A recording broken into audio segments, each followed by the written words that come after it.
I bought this machine from one of the most infamous nuclear sites in the US. It was a story that gripped the nation. A mile from the plant, she was killed. The mystery, what caused the crash? It was an accident. So this thing is a 600 dB Mr. Deburr unit by CM Topline. And it's a vibratory tumbler, meaning that there's a lot of hard media inside that it just vibrates and puts energy into to remove those sharp edges off parts. Kind of like a rock tumbler, but for metal and a lot more angry than most rock tumblers. Now, this unit new is $7,000 or $8,000, and we could really use one a while back. And I was looking for it, and then this popped up on eBay. I messaged the seller, and it turns out they weren't that far. It was about a 3-hour drive over to Cimarron, Oklahoma. When we got to Cimarron, we pulled into the former Kerr-McGee Nuclear Fuel Fabrication Facility. This is a really cool building sitting on a very large piece of, unfortunately, very contaminated land. When I got into the facility, it was a machine shop. The former Kerr-McGee plutonium processing facility outside of Crescent sat empty for decades until a Guthrie businessman saw potential and brought it back to life. It had been an aerospace shop that they were closing down after a number of years, where they were just using the building as their shop space. It was a really cool building though. And I found this tumbler sitting in the back, looked like it hadn't been used for a while, but it looked like it was in great shape. The catch was, it weighs a little over 700 pounds empty, and there was 300 to 400 pounds of media in it. After we discussed it for a while and I inspected the machine, it looked like it was in really good shape. So we agreed on a price that was about 20% of new, and we loaded it into my truck. Now, mind you, I brought a Toyota Tacoma, so it was way over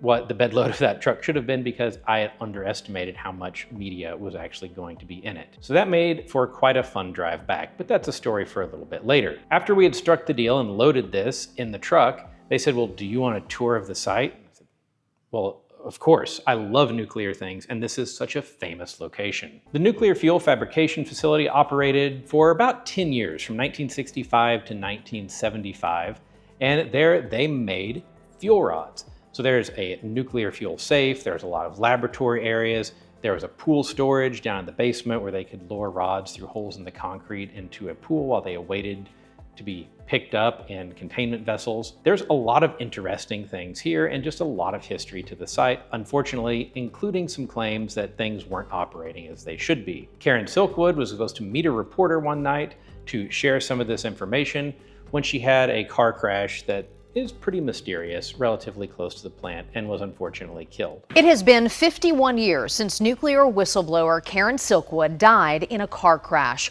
Her efforts inspired the Oscar-nominated film Silkwood, but her story continues decades later. So as we toured around the site, I got to see the electrical rooms, some of which had operational equipment in them still. That's how they were running the machine shop. We got to go into the vault and walk through what was really just an incredible building. And what they were trying to do here is bring some manufacturing back into America and operate an aerospace machine shop. Mike Burnett is Director of Operations for Cimarron Aerospace.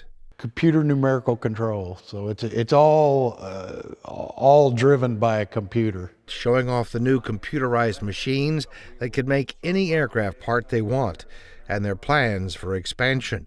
A move that will come once the facility and its processes are approved by the federal government. Unfortunately, aerospace machine shops are so tightly controlled, it just didn't work out for them. And after a number of years of operation, they were closing the facility down. Right now, the facility is actually undergoing a lot of remediation and has been the subject of news around the area. After we took our tour of the facility, it was time to head back here to Arkansas with the Tumbler, and it was a little bit of a slow trip with that much weight in the bed of my truck.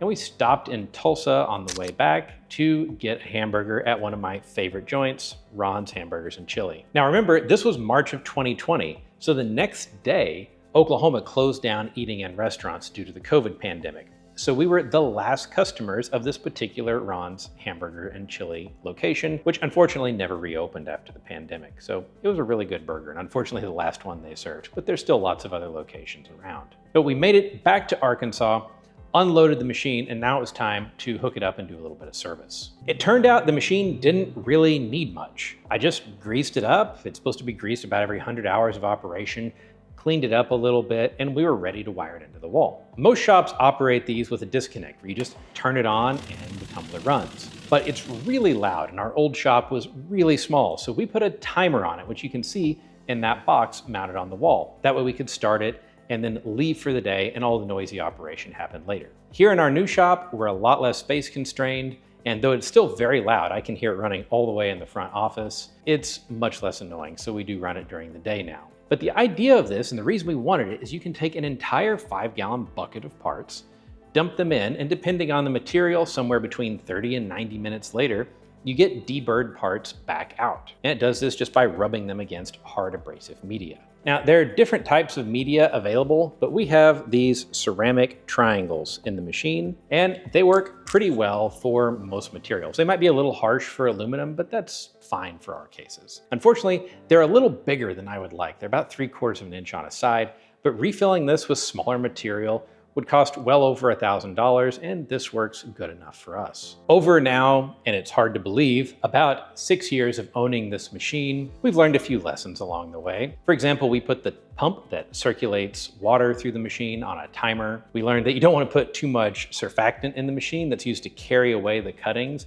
because it can result in this becoming a comic fountain of suds, washing machine style. And we've also learned that this machine saves us really quite a bit of time, and got some recipes down for different materials and different parts that we make. It took a little bit of messing with, but overall, it's really pretty easy to use. You put parts in and turn it on. So was it worth it for us? Well, I think absolutely. We paid a lot less than a new machine would have cost, and we've got a lot of use out of it. In fact, if it quit tomorrow or something bad happened, we'd probably replace it immediately. Now, we can probably repair it because it's not that complicated. It's a motor and an eccentric weight and some belts, but we would definitely need to replace this if it quit on us. So we got a good deal, and honestly, I would have paid just to go tour this facility because that was such an awesome piece of history. And not only do I love history, but I love America's nuclear industry's history. Now, as I said, this isn't a review of the machine. This is just the origin story,